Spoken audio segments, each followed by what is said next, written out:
What it do, Moody? What it do? Welcome back. What's up? What's up? Still out on this porch while we got porch weather that allows it. We don't have to take ourselves inside doing these episodes. I think it's going to be maybe another 2 weeks of this. Yeah, global warming. Yeah, you're right. The polar ice caps are melting. But yeah, came back. I guess my Percy is just a good trip back from South Carolina once again, just celebrating my father-in-law. It was his 65th birthday. Happy birthday.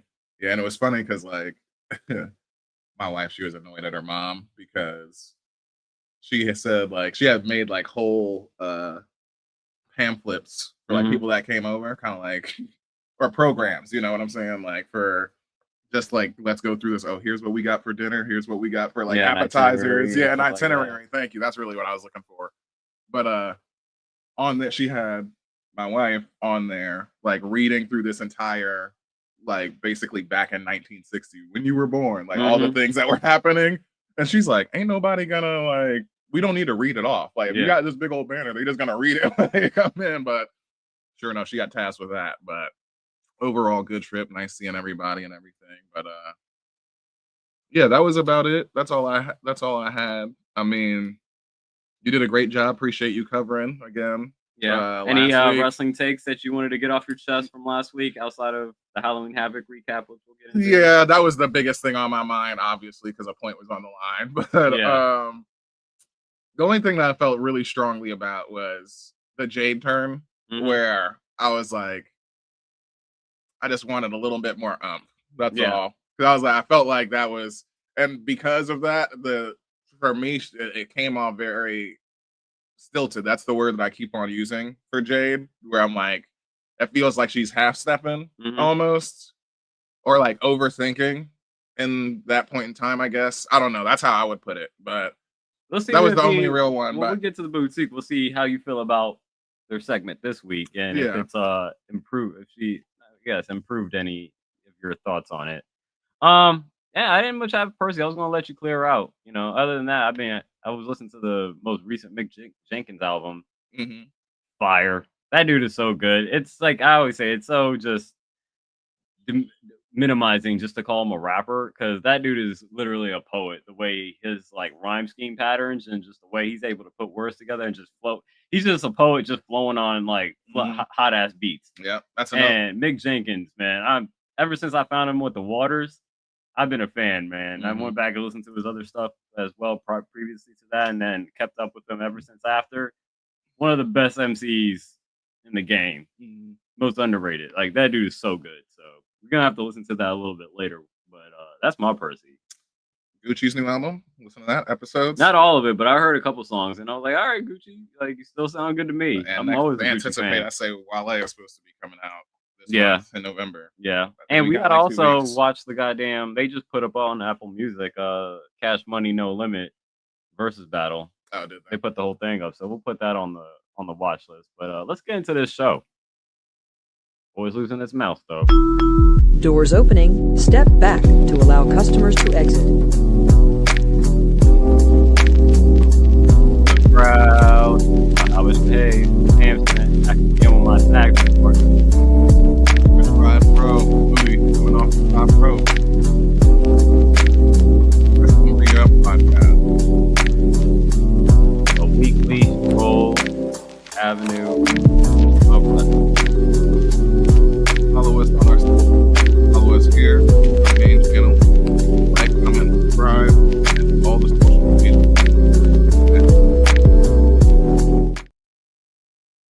What up, everybody? Episode 69, as I put it last week, the Beavis and Butthead episode. But who we got for 69? The Jared Allen episode. Hey, famous Hall of Famer. Yeah, exactly. He is like the main one. He's the only Hall of Famer in that number in any sport. So it's his episode. Yeah, that's what's up, Cam. And you had the awesome sack dance too, where you like tie you up, hog tie you, and stuff like that. Like that was also really great. People forget because obviously he's most known for probably being a Minnesota Viking, but started his career with Kansas City and got traded for like a third rounder or something like that. Broke out. There you go. Crazy. That's how it happens. But we got Saturday night's main event.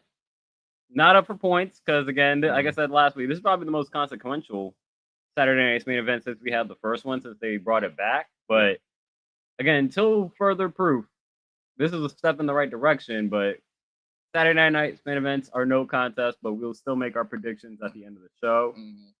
We do have some Halloween Havoc recap to get into, and it's Halloween week themed week. Even AEW was called like Fright Night Dynamite, I believe. So a Fright Night Collision too. Yeah, so we'll get into those theme shows. But let's get into this Halloween Havoc recap. Yeah, my biggest thing was, like I said, this is where I blame myself, but mostly you for talking me out of it. Yeah, my win, just because I really did. I left it up here.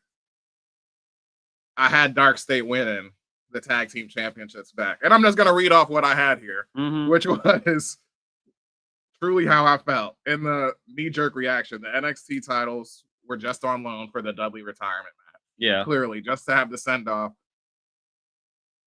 It's cool to have hot potato between them because those are, even both of those teams associated, as you would think, are WWE guys. Yeah. Or most famous run is there. Arguable enough.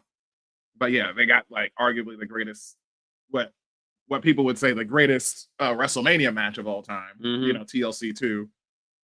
And also, I was like, I don't know what the Hardys are going to do with them. If they retain, like, what's going to be the plan with that? Like, so over other NXT tag teams and whatnot? Like, put them over by beating them?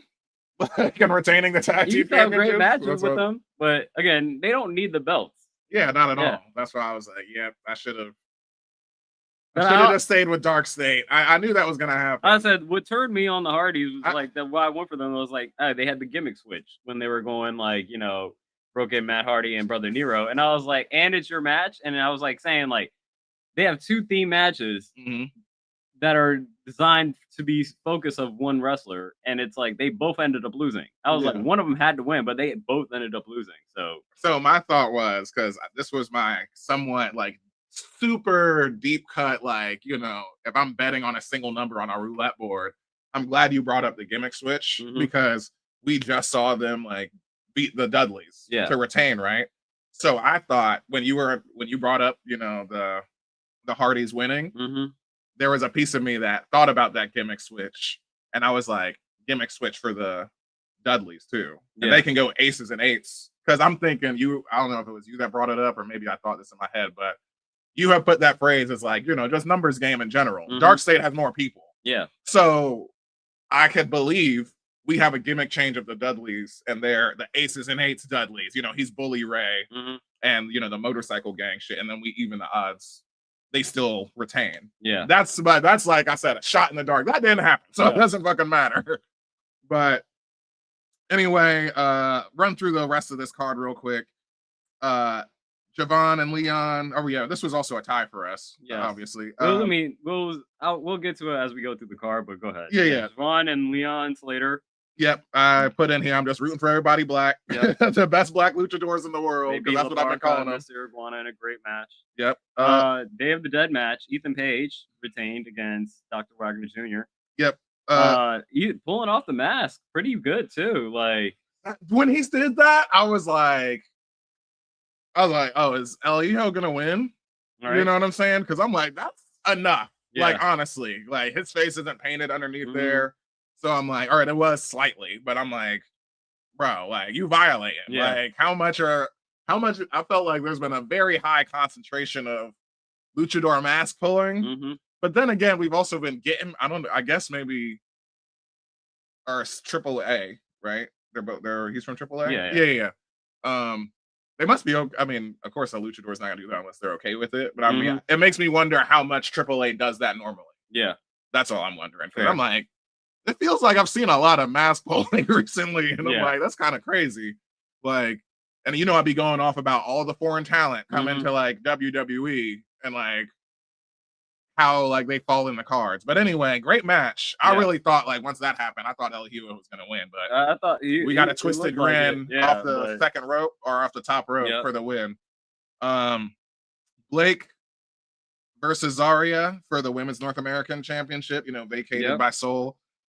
You said vacated. I don't know if she vacated or like again. I gotta look it up because I'll let you because you said you looked it up. I was like, I didn't. I gotta look that up. When she said it in the moment, she said, "You're gonna defend it in my honor." So I was like, my thought was, So it's still Soul's title. Yeah. Right. But then when they was like, oh, it's by injury. So I was like, okay, so Zarya, it comes down to Zarya or Blake. Well, Blake's winning that. You know what I'm saying? So I think it kind of was like I think they knew that it wasn't very clear in that segment, and they just had to kind of like, I don't want to say double back on it, but when it was on the stanchion by itself, that made it clear, to me that I was like, oh, this is a vacated by injury title that we're just having. That's what they always do with the belts. You saw them when they put them on the platform on the side? Yeah. They do that with all the belts now. Okay, sure. I guess I would have. Well, did Soul come out and put it on there? When they come back from commercial, they do that for all the belts. When they come back from commercial, they pan over when they're like, "Oh, we're in a championship match." And that's true. The belt on the platform. Yeah. Either way, I mean, I already knew like you got to put it on somebody that will, defend it. Wow, that was right on my hand. Oh, a B. Yeah. All right, it's fine. And out here in nature. And it continues the storyline between Zarya and Sol Ruka breaking up eventually, and somebody's going to turn on somebody. But obviously Sol's hurt right now, but who knows how long she'll be out for. But we'll get to it when she gets to NXT, because she also had to vacate her speed title. But yeah, I mean, Blake winning was not a surprise, and I put in here. I thought that Zarya I'm here for the reign. Yeah. I put in here that I thought Zarya had a chance, but the way they telegraphed in like Soul's injury, like when she was in the middle of the ring with the pink on, I was like, God dang! I was like, that's bright as hell. Yeah. So I was like, I didn't know if that was like, and she had a cane, exactly, not a cane, but a crutch. Yeah, I was like, okay, they're making this very obvious in the sense where it's like you couldn't tell because of her like acting. I couldn't tell how good her acting was. I was like, I'm telling if it was like kayfabe or not. And because of that, I was like, okay, this must be real. Yeah, she was selling it pretty good. And then lastly, the person that we were both wrong on, the surprise of the night was big surprise. Yeah, JC Jane versus Tatum Paxley. We got a new NXT Women's Champion. Yeah, Tatum Paxley. Shout out to her. It's funny because I'm good at this. They originally called her finisher the Psycho Trap, and now it's Cemetery Drive. Okay, but I was like, okay, either way, it still works. She's all the spooky girl, so I was like, both kind of fit. And it looked like her friend Izzy Dame was gonna hit her with the championship belt, but didn't. Yeah, once again, like I put that in shake later on in the week, but yeah, I'm great. I'm happy with Tatum Paxley as champion, and she's always been the cute gothic chick that it's like the underdog, and it's like, all right, we got this weirdo champion. I like it. But I like her storyline that she was saying that like she's been around all the people like Lyra and others like that. Like she's seen them be at the top, and like she's always been like the one like secondary to that. The bridesmaid, never the bride. Yeah, and so like now that she's gone to that point where she's like the champion, it's like that's dope. That's that hard work. And then Ricky Saints defeated Trick to retain his NXT championship. Yep. You were confused by my reference immediately. And I said just because Trick is black don't mean I'm stupid. Because I was like, obviously Ricky Saints is winning this match. Yeah. In reference to I'm rooting for everybody black all the time. And Ricky's black too. So yeah, he light skinned though. Like that man can pass as Cuban. He want to be Cuban, clearly. But yeah, I was gonna say that man looked like he from Miami. This is a tie, but we already knew this was a tie after we had predicted because we had the same card. We don't have to decide it, but I'm just throwing it out there. I think when we are in situations where we have an all lineup card where we all agree upon, we should have a call your shot for an extra point. And each of us will like basically say call how the match will finish. And if we're right, you get that point. You get a bonus point to break up any ties. Like if we have a natural tie where we have like differing picks, and we just end up getting both enough amount wrong, and then we just end up in a tie, fine. Like, that's cool. We'll take that tie. But if we're already calling out the exact, like, on both sides, we agree on the entire card, we got to have something, I feel like, to give us a bonus shot just to avoid a tie. Or, yeah, like you said, the call your shot is just that one shot that's just worth double points because you're sure that that's the way it's going to end. Yeah. Sure. So, something like we can figure it out. I'm just throwing that an idea, but just figure out like how can we like minimize some of these ties. We got like 17 ties right now, like overall. So it's like a lot of those are just like, we just picked the same card. And it's like, over 2 seasons though, so it's like how many ties are happening in like football? Not that international football. International football. You talking about soccer or American football? Yeah, soccer. Okay, yeah. Exactly. So over 2 seasons, how many ties you got? You're gonna be in the double digits. All right, next. But yeah, we'll discuss it more. We'll figure out what it is. Nonetheless. And yeah, even though it shouldn't have been, honestly. Once again, I'll just die on that hill that I should have trusted myself. Yeah, don't let me convince you. I know, that's what I'm saying. That's exactly what I'm saying. I blame you for shaking me for that little bit of second. But anyway. Let's get into the flagship show, Monday Night Raw. Pretty good show overall. I enjoyed this. Our primo that we both agreed upon, which I thought was one of the best matches of the week, was Alexa and Charlotte retaining their tag team championships against Bayley and Lyra. That match itself, a primo by itself, and then afterwards, moments where the Kabuki Warriors come out and attack both of them.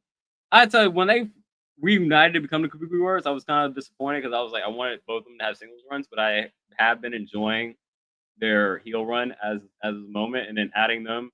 If the match that we got between Lyra and Alexa, I mean, the tag team match that we had, Charlotte and Alexa versus Lyra and Bayley, if you add the Kabuki Wars into that for a TLC, yep, that's what we want. That'd be dope. Yep. That will be dope. The first triple threat women's TLC match. I mean, you got half of the what do you say, 4 horsewomen? Mm-hmm. Yeah, so and then Asuka. I mean, come on. So that was great. I really enjoyed that. Yeah, like you said, the matching natural selections. Going retro on Charlotte. You know, now a signature, but putting them down like that was dope. And for me, that was definitely a primo. The other primo I had on here, this was a mid. Had to put this as a primo. This is another in ring, like fucking. When it comes down to like technician of the year, JD is gonna be on there. Oh yeah. JD's on He's technician one of his the year, best years. Yeah, for sure. Like, and I mentioned it when we were watching the highlights, and I was like, oh, look at all these countrymen working together, because Finn is at ringside too. All the Irishmen working together and giving JD like one of his best looks. Yeah, and he does got one of the best like Christopher Daniels-esque, best moonsault ever type fly to his high flying and shit like that. So, and putting him down with was it Spanish fly? Yeah, that was pretty fucking clean. Great match from JD.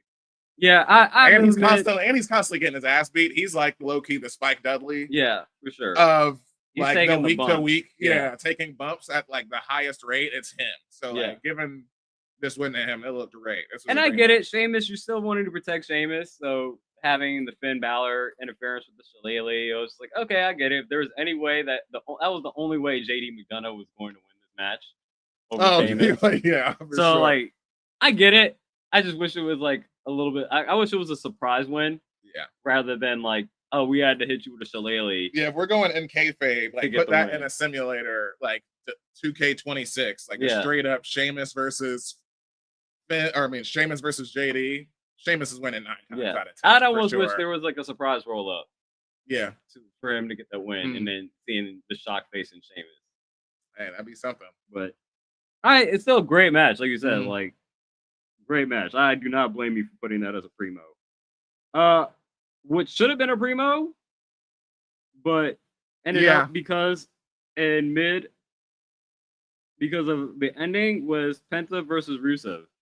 That ended for the number one contender for Dominic's Intercontinental Championship, ended in a double DQ because the Los Americanos had to interfere. And what overall probably, like I said, maybe Rusev's best match since coming back. I know he had some great matches with like Sheamus, but those I just feel like them just like them knocking off ring rust and like because those dudes are boys. Yeah, but this match with him and Penta was honestly one of the best matches of the week until they had that double DQ. Because I was like, I understood it, but it was just disappointing that like I'd rather them just pick the winner, even though knowing that we were gonna get a triple threat. Even before the match, I was like, this had to end in a double DQ. It was just disappointing that it did. Yeah, I agree with you completely. I noticed also I'll ruin it for you, but you were like, man, they got names. Yeah, like that's ones? My shake. Because when they attacked, and then Corey Graves or whoever was on the commentary said they said Raya and Bravo. I was like, these Los Americanos got names? I didn't even know that. When did that happen? You got El Grande, and then I thought they were just all El Grande. El Rayo, Americano Bravo, and Americano Rayo. That's how we go. Yeah. And I was like, I did not know they got names. That's what's up.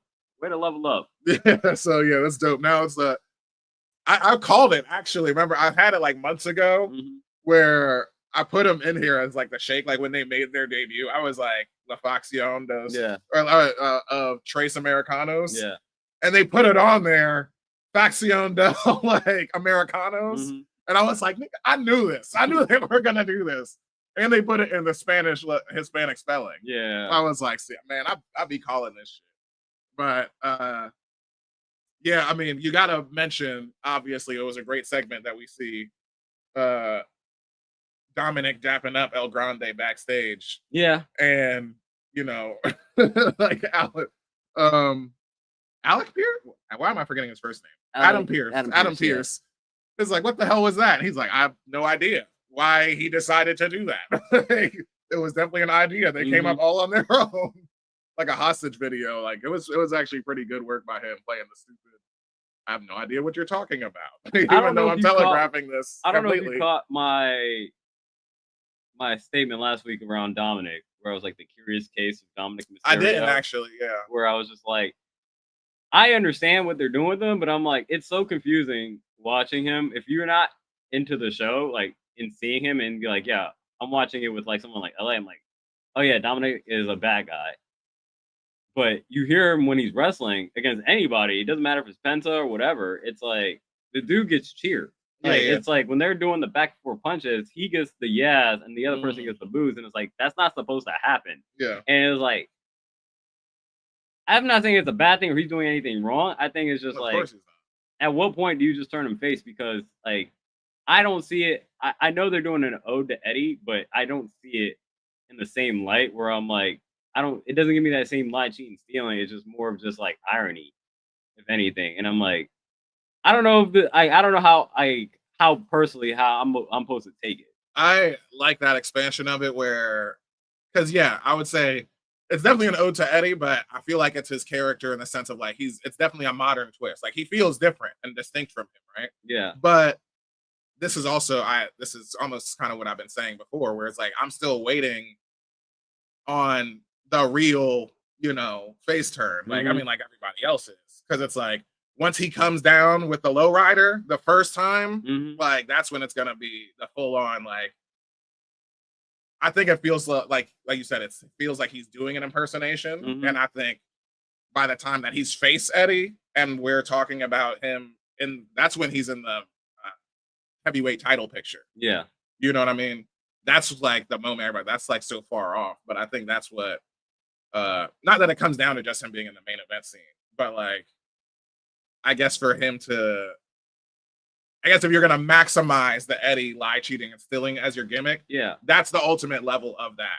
And I'm not saying he's doing an impersonation per se. Like I said, it's an ode, and I respect because like you said, he's putting his own twist to it because he kind of plays like this childish kind of version of it, where like Eddie is kind of like the, I guess, original, kind of way you would think of, like how to do it. And we liked Eddie because he was an honest thief. He told you he liked to steal. A spoiled rich kid at the end of the day. So a lot of it's just like very tongue in cheek. But again, like he's still supposed to be the bad guy in this situation. He's a street cred gangster. He did hard time. But he's still supposed to be a heel in this situation. But like this heel is not even like, it's almost like not a comedy gimmick. Because again, even Eddie's was kind of comedic.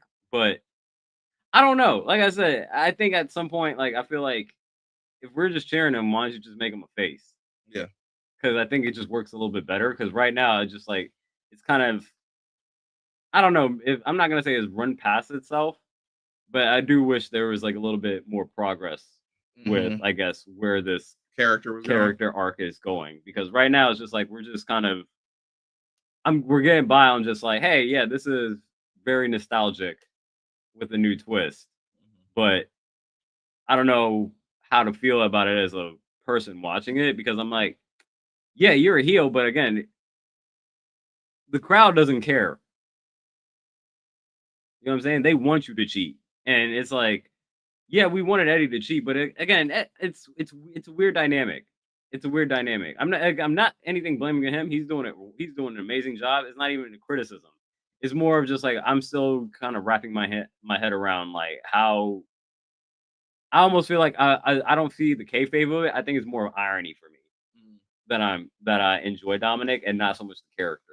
I guess where my thought in the distinction of their characters would come like where I said like we liked Eddie and cheered the fuck out of him because he was honest and he was an honest thief.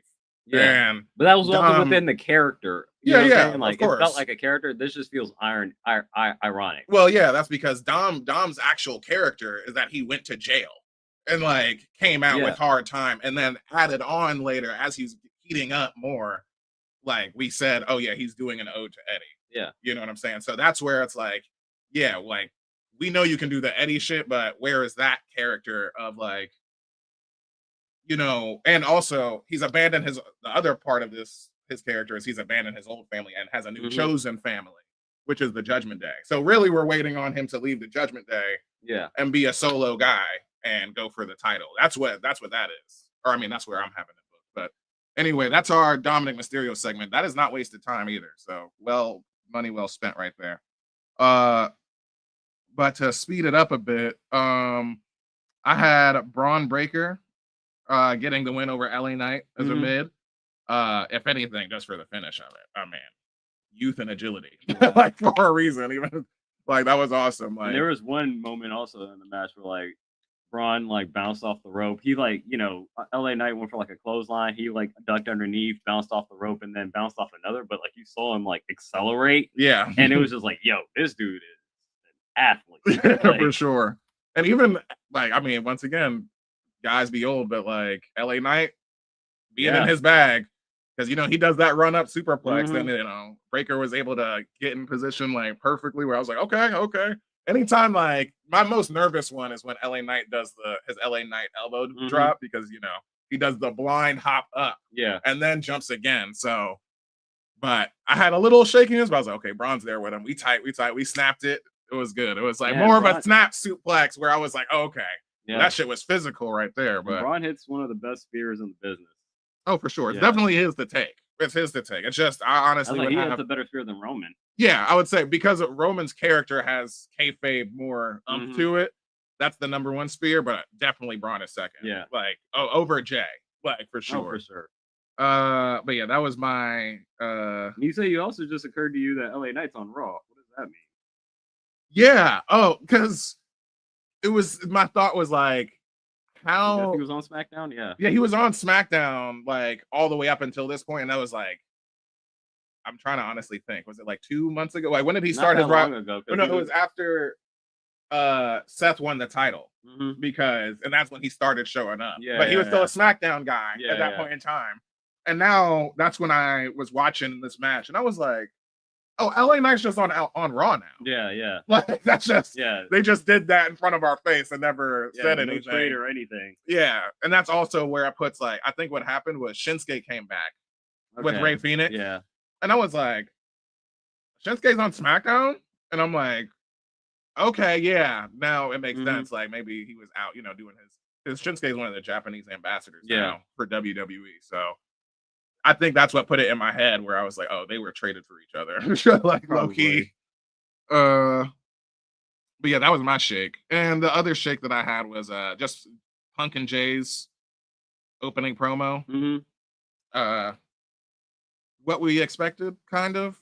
Like I said, the Saturday night's main event like prediction doesn't really matter because the points aren't on the line, but I'm just like, where would I actually put my money at? And I think it would be Jay. Because which one is more interesting? I think Jay winning right now is more interesting because that directly puts the title within Roman's direct grasp. So number one, that and his brother. He'd been beefing with his brother up until like, hey, they just dapped it up. Love you, bro. And I was like, nigga, obviously I know you love each other. Like, but you gotta, you know what I'm saying? Y'all here for the title, right? We ain't gonna act like Jimmy don't got some kind of aspirations. He has never said anything about that. Yeah, he got a kid on the way too, man. You gotta put some food on the table. I'm saying that's in the back of my mind too, where he's like, hey, that would be funny. Like if he changes his like, Jay is, the Yeet Man. But if he like takes Heath Ledger, or not gonna say not Heath Ledger, Heath Slater's old thing. Yeah. I got kids. Like, he takes that shit would be fire. And then he wins the title to pay for his kids. Right. Like, I need this. Yeah. So but yeah, that's it. That's all I had for Raw. All right. Let's get straight into the bodega. NXT. Phone freezing. Decent show.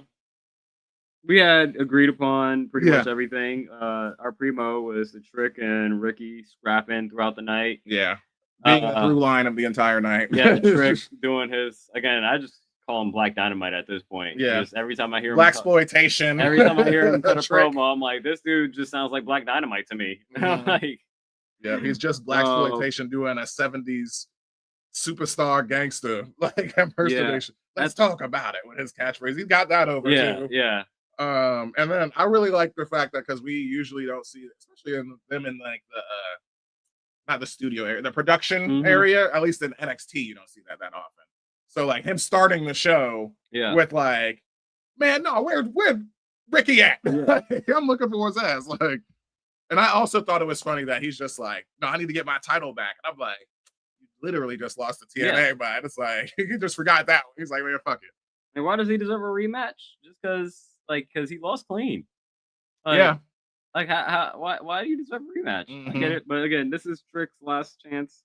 They got a last man standing match made for the next pay-per-view. I don't think it's Heatwave. I think it's Deathmatch. I just said that. Yeah, because I couldn't think of it at that point in time. Heatwave's a summer one, and I just left it like that. Yeah, I almost wish this was an I Quit match, especially if it got Trick onto the main roster, but they just had an I Quit match on AEW, so maybe it's just like, we don't want to have the same type of match type based off of two different, couple weeks difference.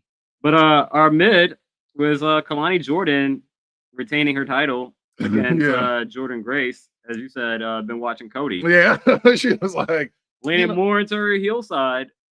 I think that's for that. I saw that as full heel turn. Yeah, at that point in time, because I'm like, Cody can get away with it because he's the bleeding heart. We know he's the guy, and like he's also outweighed. You know what I'm saying? Where Kaylani is just straight up in fair competition and just said, you know what, nah, fuck this. Yeah. You know what I'm saying? And also to get the win, not to even say fuck it, but make it look like you actually like beat me when you didn't, which is worse, obviously. Like you hitting me with the title and pinning me 1, 2, 3 is worse than, you getting disqualified. Yeah. Obviously, because I still win the match in that case because you was caught wrong. But especially for it to be Jordan Grace, that's what I thought made it really a heel thing, because Jordan Grace at one point in time was the face of TNA Women's Division. She's a former 2-time Knockouts champion. So once again, you talk about like the proximity and who owns or who has the most relationship with it. Seeing Jordan Grace challenge for that title put the title at risk directly in my mind, where I thought that put all the more emphasis on Kaylani hitting her with the title. And I'm just like, okay, you really want to hang on to this thing. And not to mention, she was also wearing TNA colors. Yeah, I'll be paying attention to them leotards and stuff that they be wearing too. She was wearing red, yellow, and black. So Kaylani, she already turned into like Tommaso Ciampa. It looked like, clinging to Goldie and shit. So, I mean, I like it. She called out all the other, after the match, I saw on Twitter, she like tagged a bunch of like TNA women legends, like Gail Kim and others, to talk about like what next, or like, I'll be all y'all TNA. She's gonna cheat for every single one of them. That's all she's gonna do. Kalani on her heel turn. Let's go. Yeah, I'm here for it. This is the heel turn for her too. My shake that I had, I said Negro Abyss beat Axiom in a speed tournament. You know who that is? Yeah. Okay. Jasper Troy. Yeah, it was like just because I'm like, he hits the black hole slam. I was like, Abyss is backstage proud, on Raw. Like he gave him, I don't want to say gave him the blessing, but like he hits it probably as good as Abyss back then in his TNA days. Ain't that shit is like, I mean, you already given up, 100 pounds Axiom. We know how this is going for the speed tournament. But had that. And then my other shake, which is obvious, you mentioned this earlier, but just prepped for betrayals. I just put Tatum, Paxley and Izzy Dame. Yeah. Mentioning like I thought it was super cute, Tatum being so excited as champion, wanting to give everybody a chance except her faction mate. So on the big wheel, and she spins it and gets a match with Lola Vice later in the night. And also in a segment, we get Sol Ruka relinquishing the speed title to Ava, and she's like, "Do you want a chance to like have somebody defend it for you?" She's like, "Nah." And Zarya's right there. So I'm like, Zarya got to spear Soul, like, take her ass out so she can go to SmackDown too and heal up or whatever. But that's what I got. Yeah, you had a Reggie too. Oh yeah, I forgot. It was why set up a title match for failure? Which I mean, granted, I guess I should have like just telegraphed it or thought about it more. Where I was expecting a typical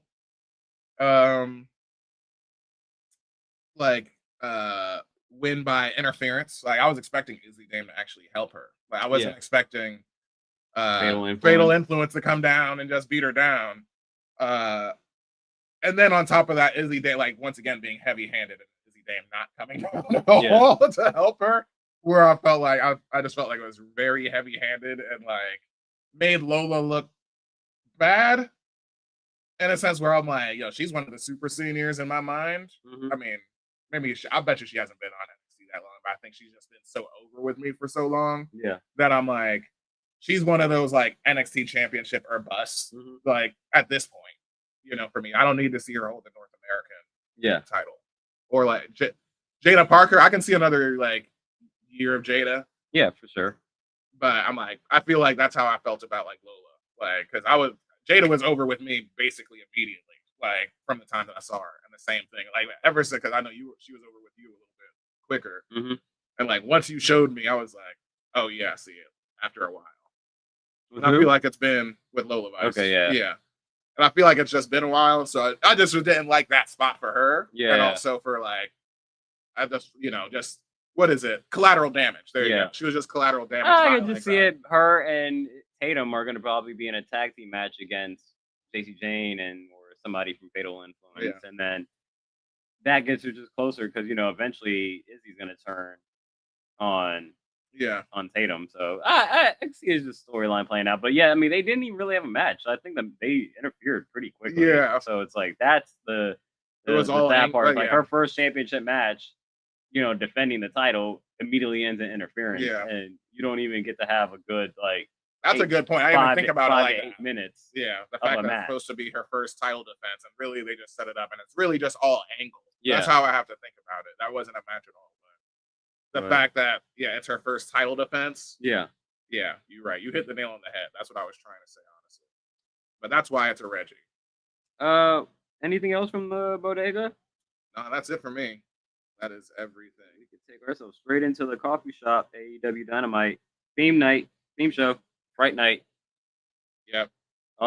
Really good show overall. Usual great ring, multi-man shit. Like both of the number one contenders. Like it just so happened that the two most important matches were also the two best matches. So very potent, good show in the sense of like moving forward stories and quality. I mean, you already said their promotion of the year. You said they won it already. Like in ring, we still got a month and a half left. Sure. Yeah. Obviously. I mean, I'm just saying that's saying something too, because that's also with John Cena's heel turn and Title Reign and like him running the hits. But anyway, I felt like the best thing on the show was the Samoa Joe winning. I mean, obviously he was the one that's going to win. But what was exciting for this was a fatal 4-way: Samoa Joe beating Hook, Lashley, and Ricochet for number one contendership for the AEW title against Hangman. Not surprising, but what was exciting about it was that Lashley was in there. I was like, okay, at least we're acknowledging this right now. And, you can drive two trains at the same time, trios titles as Hurt Syndicate and him. Let's have him in. I know we've been pulling for that. Let's have him in that main event scene. Yeah, you got this big Panamanian for a reason. That's why I said when he first got there, like, why are you coming here tag team to champion? not go after the title belt? Yeah, but the main title. But finally, like you are not a fucking unit. Like, yeah, that's what TNA saw it. That man, they called him Walking Armageddon when he was in there. All the belts on him. But Samoa Joe ends up coquina clutching, hook to death as Lashley's trying to break it up. Ricochet obviously looks phenomenal, being a high flyer that he is. But also what was primo was directly after this. You mentioned that's the main priority for the thing for me was just really? After the match is the primo, because like I said, I was run over because it was like 10 o'clock and it was like I was like about to switch it over to the Dodgers game. And I was like, oh, well, why is this shit still on? And they're going through this whole rigmarole of having these people dressed up come out in costumes. And apparently it's the same segment that they ran last Halloween. So they thought like, oh, Hangman's under one of these. And no, he's not. They just beat up all these dudes for no reason. They signed a contract. They're toasting. And the whole time there's Tony Schiavone in this like Phantom of the Megaplex or Phantom of the Opera, Phantom of the Megaplex decom movie. Go check it out. Phantom of Opera mask, and I'm like, okay, cool, whatever. And then all of a sudden, it's Hangman, and he attacks. I'm like, yo, like when did like they make this? Am I blind? How did I? You gotta be really paying attention to that. I was like, how did I not? So the fact that they got over that with me, I was like, I was genuinely confused for the first part. Like, why are we 10 minutes over your runtime? And then the way they ended it, I was like, that was a great payoff to end the show. That was a great. I really was surprised when I saw that was Hangman. I was like, am I blind or was that Hangman? Was that Hangman the entire time? Because I could have sworn that was Tony Schiavone in the ring. We rewatched the highlights this morning. I was like, okay, Tony Schiavone was there. Yeah. And then great camera work on their part to make it have that switch where Hangman ended up being in the ring. It's a great misdirect where like, they bring it's like what street magicians are talking about. Hey, the hand is faster than the eye or whatever. It's just misdirection where they're able to like. Tony Schiavone is like definitely in there and talking with the ops and stuff and telling them to sign the contract. But when they get physical, the camera pans in, and this is when Schiavone leaves. And like you said, he did have Phantom of the Opera mask on, and this is when Joe is beating everybody up. And when they clear the ring, they expand it again, and he comes back in. But unless you're looking at Tony Schiavone when he's talking, that's when you see that his lips, like you said, he's doing a Japanese subtitle type of thing, where it's like, or a dub, where it's like, oh, his words ain't matching his lips, and that's when you can tell the switch is there. Unless you're looking for it, like that was great. Yeah, that was low key. Like, that's some that was a great use of runoff time. Yeah. And then but Hangman getting a buckshot, clearing out, low blowing, powerhouse Hobbs, and not Wheeler Yuta. I'm forgetting right now. Shibata. Yeah. And giving the buckshot to Samoa Joe. So like you said, both segment afterwards and the match I thought were both primo. And then the tag team number one contendership. This was more of your classic, like you would say, just every single week. Like this would be the 4-on-4, but this ended up being a fatal 4-way tag team. Still 8 bodies, but FTR get the win. With Stokely Hathaway also on commentary. He was actually like better than I thought he would be on commentary. FTR beating Jet Speed, the Young Bucks, and Jurassic Express. Yeah, great match. Yeah, as usual. As usual. So that'll be FTR versus. Who's our tag team champions right now? Brodito. Yeah, there we go. That should be fun. I mean, anybody in these tag teams would have been a great match. Excuse me. You think Jet Speed ever wins the AEW Tag Team Championships? I think it's still. I thought they had a chance when they were going against the Hurt Syndicate, but that didn't pan out, obviously. But do you think they're just there to just be like entertaining, or do you think they actually have a legit chance of like holding the tag team belts? Because I would like them to hold the tag team belts. I think that they could. I wonder how much truth it is to the jet of Jet Speed being from New Japan, like him being on loan, so to speak, because they because I know he was a young boy or a young lion for New Japan, and I'm like, it's been over a year now for sure with him. I just wonder how long that is, or if he's actually like a signed AEW talent. I'm sure he probably is at this point. But yeah, but still, they want him. I wish it'd be a problem giving him a holding the belt. Yeah, I mean, of course. I mean, we got freaking one of them. Konosuke Takeshita. I mean, granted, he's Japanese originally, was at New Japan, but still, he's their champion right now. But yeah, that would be interesting. I think. I mean, it'll be more than fun. I think the Speedball's crane kick, like Karate Kid crane kick, is one of the best stupid wrestling things, signature moves where it just works. And I'm like, guys still run into this shit. So I love that.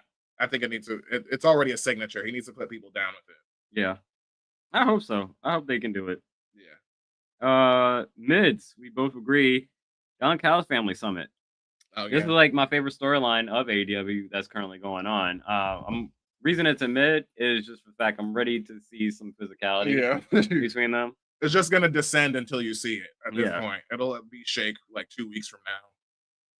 Especially on Takesha's end, because he's still got to get his look back for Okada hitting and then the Rainmaker on him in the match. So like, and doing a fake laugh over him too, like flipping him off and all that. Come on.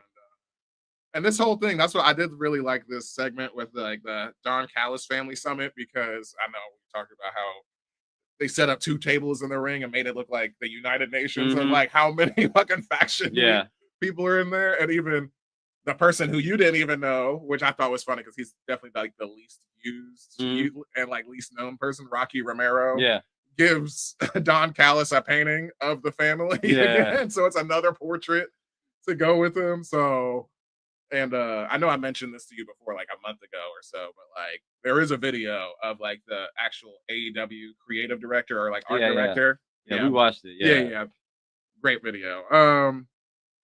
And the tension builds, but yeah, it's just gonna descend into Jake until we finally get this match. My other mid that I had was the Moxley and Kyle O'Reilly match, which I thought was really good. Ending in double count out, because I really low-key, it's kind of like I think Moxley is low-key on a downfall ever since like losing the title. Yeah. That's kind of I don't does it feel obvious that he's on a downfall? I think that's the storyline that's clear that they're telling. Oh, okay. It is clear. All right. So never mind then. I didn't know if I was like reading between lines or something. It's like pretty obvious. Or at least leaning into. I want to say clear, but I said at least seems like that's what they're leaning into. Yeah. So he's either losing a lot or like just saying like not giving all of his effort, like getting himself disqualified, punching the ref. Oh yeah, punching the ref last week. Yeah. I love that. Like putting that in I think I had that as a mid. I don't know if it was a primo. It might have been a primo from last week, but him just saying fuck it as a heel and like taking it up a notch and just saying like this ref is conscious, can see me, and I'm just gonna punch him right in the face. Yeah. And not even enough to knock him out, because we know all refs got 1 HP. So the fact that the ref didn't die and just calls it, I really like what Moxley's doing right now. But even, I mean, we're not doing predictions for them, but I'm like, well, shit, the Death Riders are definitely losing at Blood and Guts. Yeah. That's my next thought. Like the conglomeration should beat the shit out of them. I would love for Moxley. So what type of match type is that? It's just like a no DQ, just like but yeah, it's like I think it's the ECW steel cage kind of. Okay. It's not War Games, but yeah, I think it's just it's like the weaponized like steel cage. I'm pretty sure. And yeah, actually it is. I think this might be the War Games one, because I mean it makes sense because it is all of those. Oh guys. Yeah. Okay, yeah, that's the one where what's his face got handcuffed. Yeah, exactly. Yeah. I'll light you on fire. Yeah. Darby. Yeah, that's the last one. Yeah. But I would really like. I can't help but automatically book in my head. But I'll tell you, show you all my cards. Moxley loses where Death Riders lose. Turn on Moxley and inside the Death Riders. I can see that. Or at least like you got to show the shaky ground. Yeah. Like between Claudio and him and Pac and stuff. They got to find a new leader. Exactly. That's my point. Like Claudio needs to step into that position. Maybe they bring someone in. Yeah. Right. I had this as a mid, and you had this as shake. But I like the Sisters of Sin match, winning over Queen Naminata and Jamie Hayter in the quarterfinals of the women's tag team tournament. Mostly because I was surprised that they won. Yeah, me too. Assuming that obviously Jamie Hayter and Queen Aminata won last week, and they called them out, and then you would think they would kind of continue that momentum moving forward, but nah, like ended up getting knocked out in the first round and moving forward. So just for the surprise of it, I'm like, hey, let's go. Yeah. Like again, this tag team tournament's already Ladybug. At least it's not a it's being good. Yeah, we're getting some quality matches out of the AEW I mean, tag team tournament. And again, so you still got a bunch of still a great bracket left over to go through. So you can say probably maybe like the first upset of the tournament was on the first match. Just for the fact that they had the momentum running in, and you know you could have thought that like, hey, maybe they could probably possibly win it all, but no, they got eliminated. Yeah, it's interesting because I definitely have them as losing this match, but when we think about like the usual, wrestling math, actual tag team versus Franken team, that's also what's here because Queen Aminata and Jamie Hayter are the individuals. Yeah, we see them as like, singles competitors versus the Sisters of Sin, which I was going to give them a point to this also.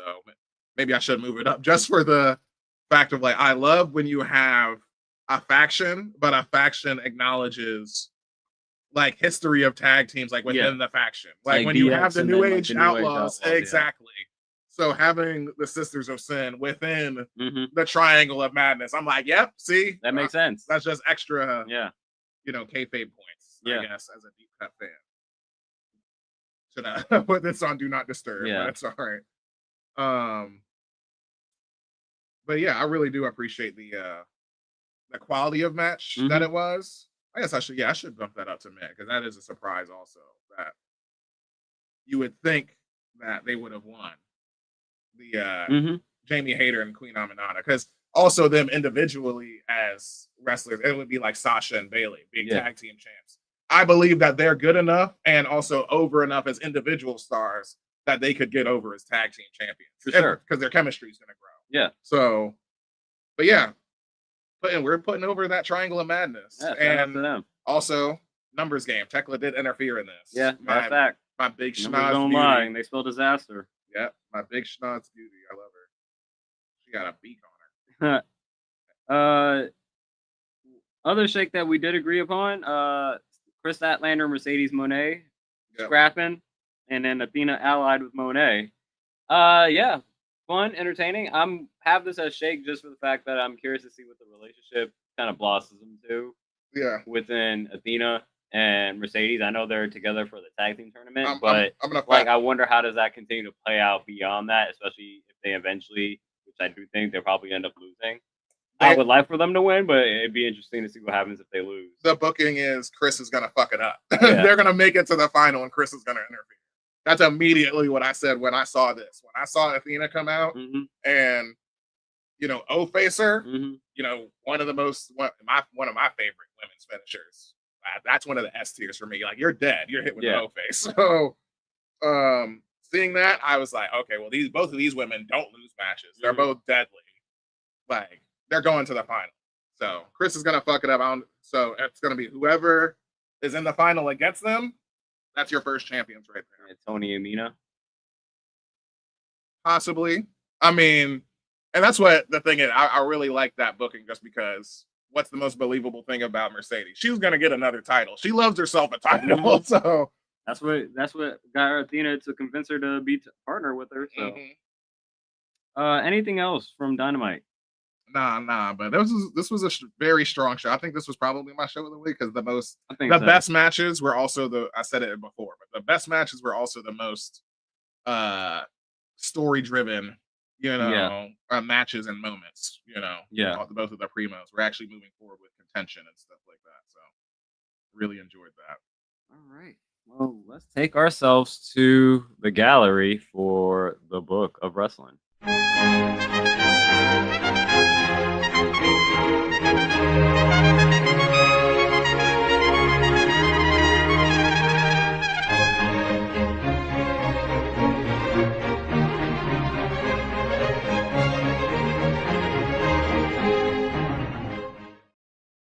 Book of Wrestling, 3 on the docket. What do you want to start off with? I'm gonna do the most recent one. I had this as a generally called just the event of Crown Jewel 2019, just because there actually was a lot of like moments on this entire show, but this was Halloween 2019 specifically.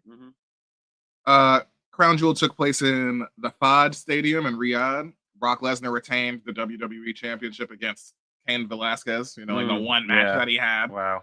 And he tapped him out in the Kimura in 2 minutes. Also on that show, we had Tyson Fury beat Braun Strowman by countout. And then this is also when The Fiend won the Universal title. Okay. He beat Seth in a Falls Count Anywhere match when he fell into like the production area and like Seth went to go look for him. Some more sparks went off. He was blinded, and of course The Fiend was behind him, like the zombie that he is. And then Mandible clawed him to death and won the title. Like one of the first title changes to happen. Yeah, actually at Crown Jewel. We were like, oh, maybe we have to start taking this shit a little bit more seriously. And then also the history-making moment would be the first women's match we finally got, because Crown Jewel actually ran for a year before this. And then it was Natalya and Lacey Evans. In t-shirts. And like covered they got no swag over there at all. And yeah, Natalya definitely won that. So won that by submission. So that actually was a emphatic, pretty potent show. You think about just the moments of it where it's like, all right, like, yeah, still not a good show. Not good, but like a lot of oh yeah, that happened here. Oh, Tyson Fury was here. The Fiend, okay, that's good. And we got women on the show, so I'll take the oldest thing on here. Yep, I thought you would. That's why I chose it in that order. October 30th. This is also, before you start, sorry, this is also a This Week I Learned. Okay. Or some good history right here. I'm learning this as I read it. So yeah, this is October 30th, 1990, the quote Phantom title change.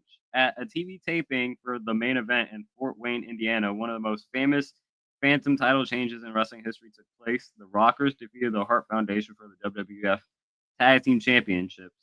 The title change reportedly took place because Jim Neidhart was due to leave the company and the title change was required. A few days later, he agreed to a new contract, so management decided to treat the title change like it didn't happen, despite the Rockers making a number of house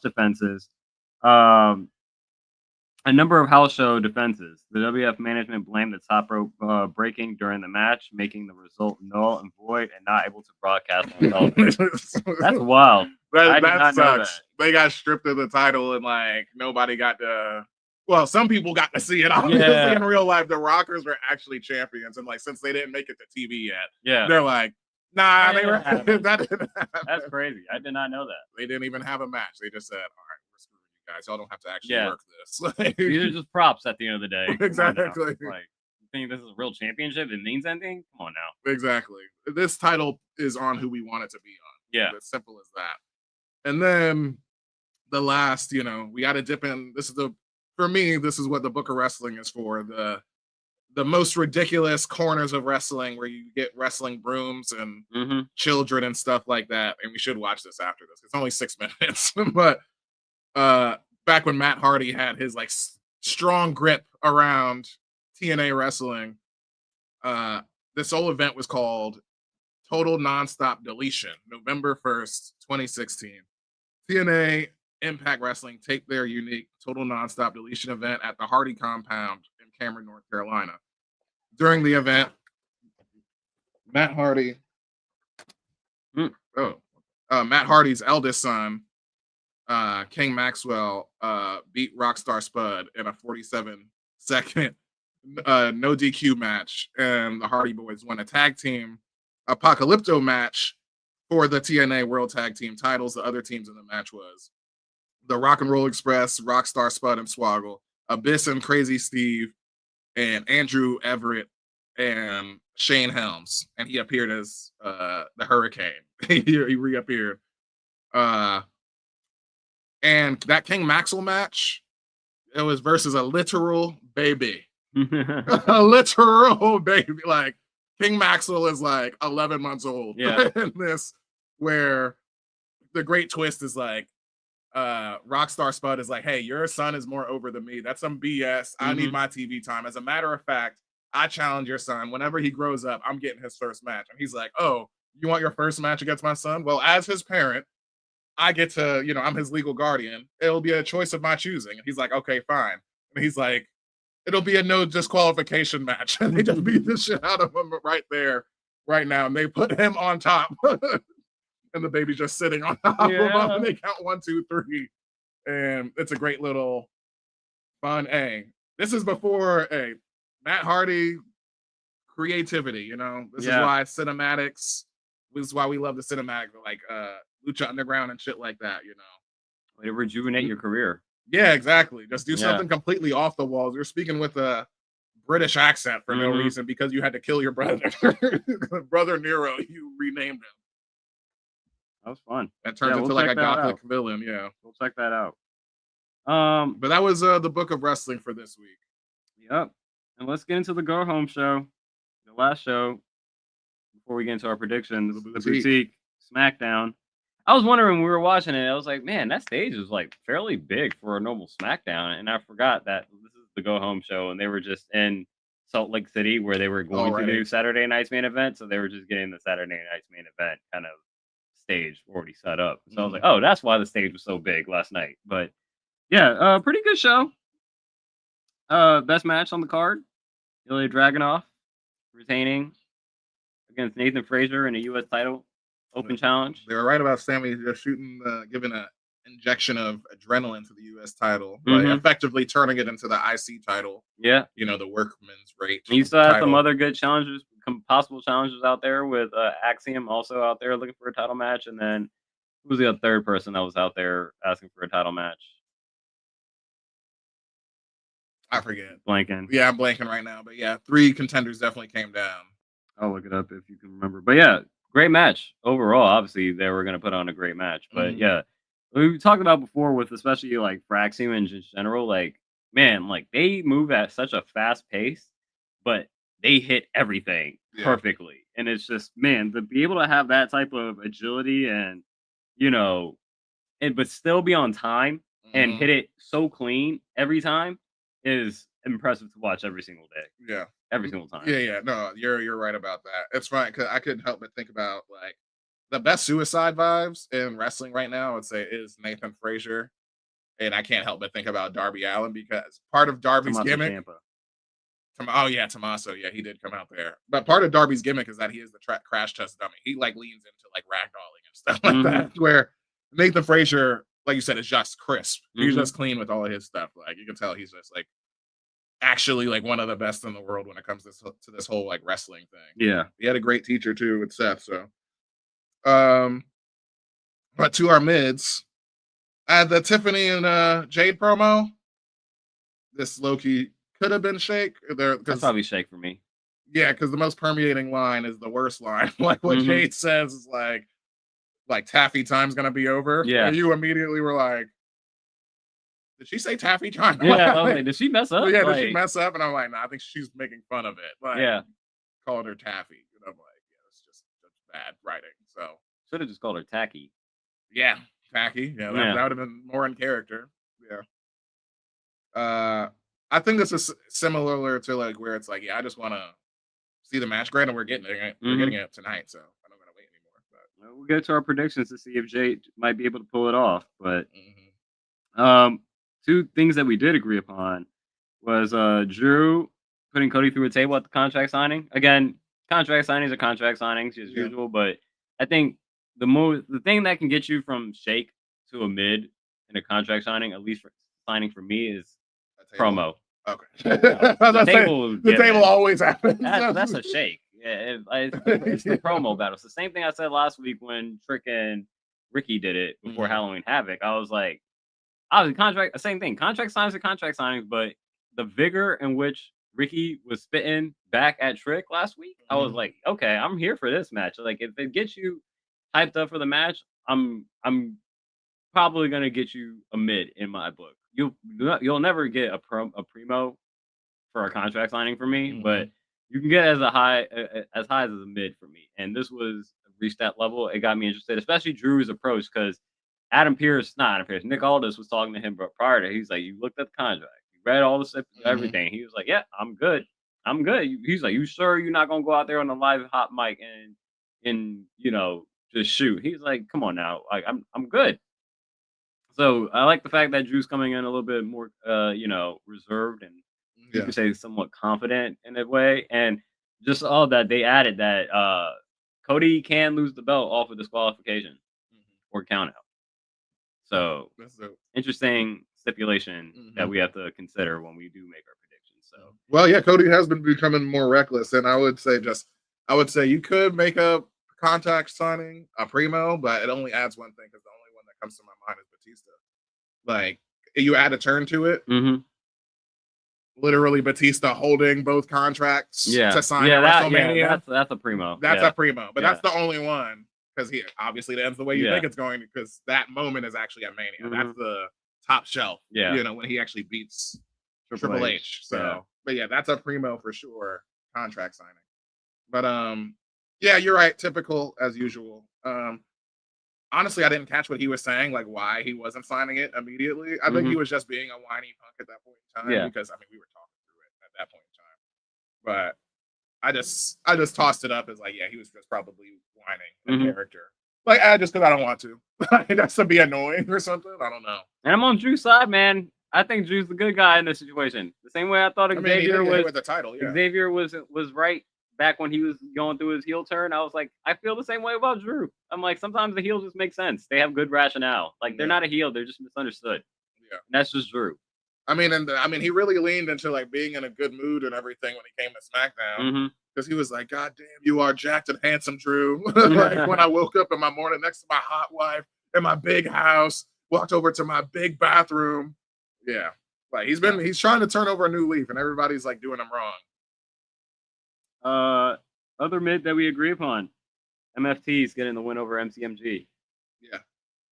I said, like, when we were watching, I was like, man, JC Mateo looks way better with the face paint. Because I said, like, when I found out that man was 42, I was like, no, he is not. That man looks like he is 26 years old with that baby face that he has. But, yeah, the face paint definitely makes him, and the rest of the team, obviously, a lot more intimidating that I'm like, yeah, this is definitely an upgrade in their appearance. Yeah, that's back to their New Japan Gorillas of Destiny look. That was the name of their faction. So it's dope that they let them do that, even with like the red underneath the eyes and stuff like that. Yeah, I think that's really cool. Because it rubs off in time, but like even just because all of them have big ass beards, so like the uniformity of that and their hair just gives them like a very goonish, symmetry. Obviously. Like the Royal Flush Gang from Batman or something. That's a good reference. Yeah. But yeah, I really enjoyed this match. And it just came down to like numbers game because even after the MFTs get the win, we still get Rey Fenix wanting to get his pound of flesh back, running in by himself like a dummy. Like you said that immediately. And Shinsuke coming down afterwards and they just stack the bodies up. Yeah. Like everybody gets ran through. So still making the MFTs look strong. And the last thing that I had on for the show was for Shake was Alexa's win over Nia. Only because like I feel like it probably should be a mid where I just thought like I knew where this was going. We're keeping the tag team champions looking strong because Nia doesn't have a partner, first of all, so she's not gonna beat Alexa. But really the question is like, all right, how does a face intervene? But it's just the typical. She stood on the apron, didn't touch Nia, but distraction's a distraction. So the most heelish thing that you possibly could do without actually being a heel, because you didn't touch, but you distracted. So and makes her slip, from the Annihilator, and like a drop kick into the corner. And, just to stack up on top of you, because she's giving up. I'd like to see like Lash Legend. I know that she had beef with her, but like like enemies become friends. You know what I'm saying? So like Lash Legend and Nia Jax gunning for those tag team championships against Charlotte and the powerhouse Alexa. Champions right there. That'd be sure. Other than that, pretty decent go home show for SmackDown. But let's get into these predictions for Saturday night's main event. No contest, but we have four matches, all title matches. Let me see if they added another match in the last 24 hours. Nope, still 4. So let's get through this card. Dominic Mysterio, triple threat match, Intercontinental Championship against Rusev and Penta. Oh, Dominic, I would have winning this. I mean, you could protect him and like have either one of those same guys. And I just think this isn't the right matchup. Like, it just needs to be a straight up like some. I would like to see a storyline of like the closest one we had so far was AJ Styles stalking him, but AJ Styles is now in a tag team also. So we need somebody to be a solo contender for him. Granted, this could be the spot for Penta. I would love Penta to win right here. Yeah. But I would still have Dominic probably coming out of this. I'm gonna go with Dominic as well, even though I'd love to go to Rusev. But I have a feeling we get the return of Chad Gable. Yeah. Or Chad Gable Americano. Yeah, that would be dope. Grande Americano. And I think, maybe Los Americanos come out and, they try to interfere, but the ref stops them, and then eventually it kicks them out. And then you get a surprise El Grande Americano, Chad Gable come out and then cause the interference to help Chad Gable. What was his injury again? Elbow. Okay. What did I say? Upper body. That's good. I'm not sure if he's due back, but I just got a feeling. Yeah, hopefully. Yeah. Fingers crossed. Yeah, I miss him. Jade Cargill, second chance against Tiffany Stratton. This is the one where I got Jade to get a championship. You got Jade. Yeah, I would pick Jade for here. This is the one where you're like, all right, let's see you hang on to it, because I would love to see similarly how we got exactly like, holy shit, how could you possibly get how could you beat Charlotte? Who you got winning the Royal Rumble right now for the women? AJ Lee. I got Bianca. Bianca's a good one. So to put over, Bianca got a WrestleMania streak because Jade will be champion.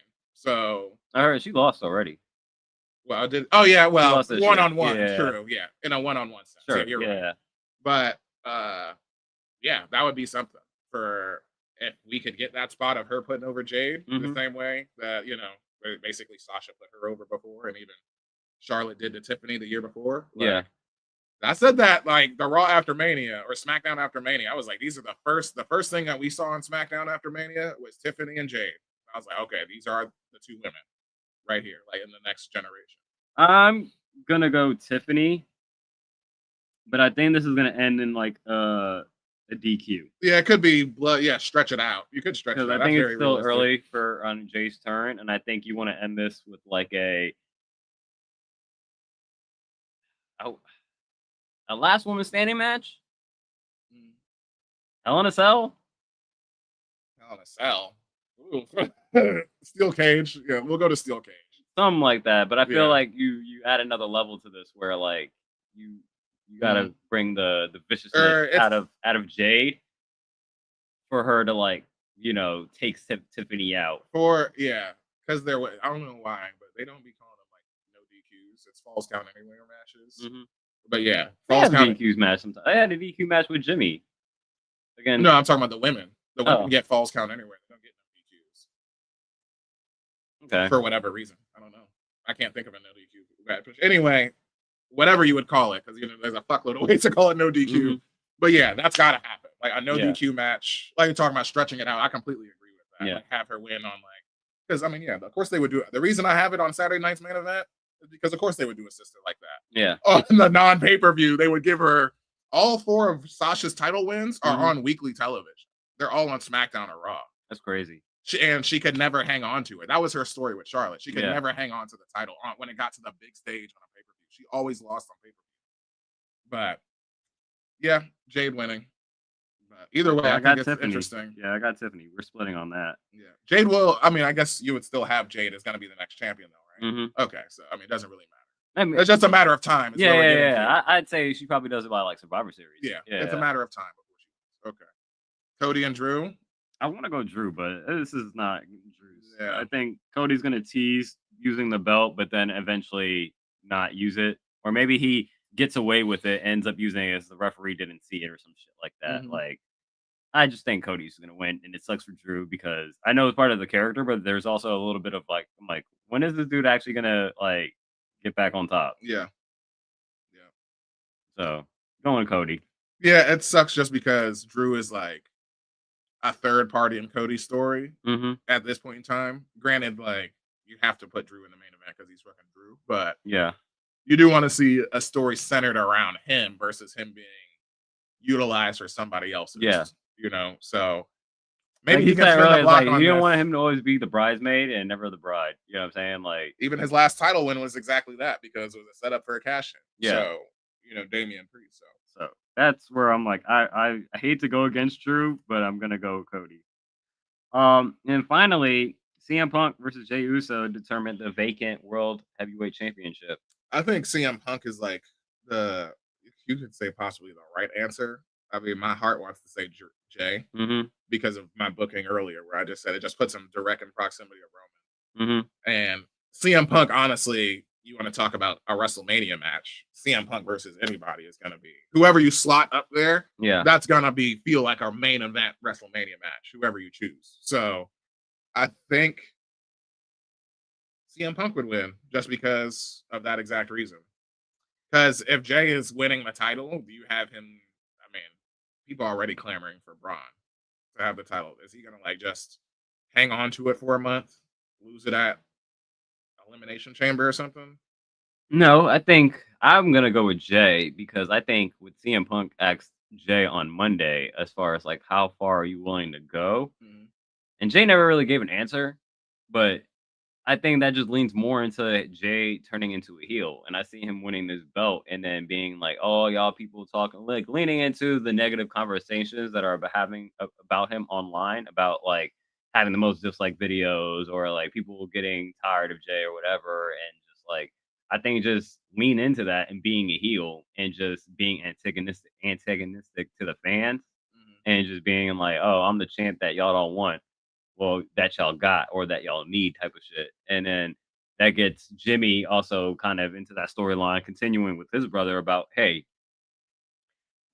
you're losing it the way Roman lost it. You know what I'm saying? And Roman talking about, yo, I don't want to see you guys until Christmas and stuff like that. So I think that just lends into itself that like this kind of just continues the Jay Uso heel spiral that we've been seeing. And I think this kind of capitalizes it. And then I think Monday night, all that happy-go-lucky Jey Uso, I think turns into more of a heel, kind of like penitentiary Uso kind of vibe with him, where he's just very like F the fans, F y'all, whoever doubted me, and just like it's me against the world type of vibe with him. So I'm going Jay.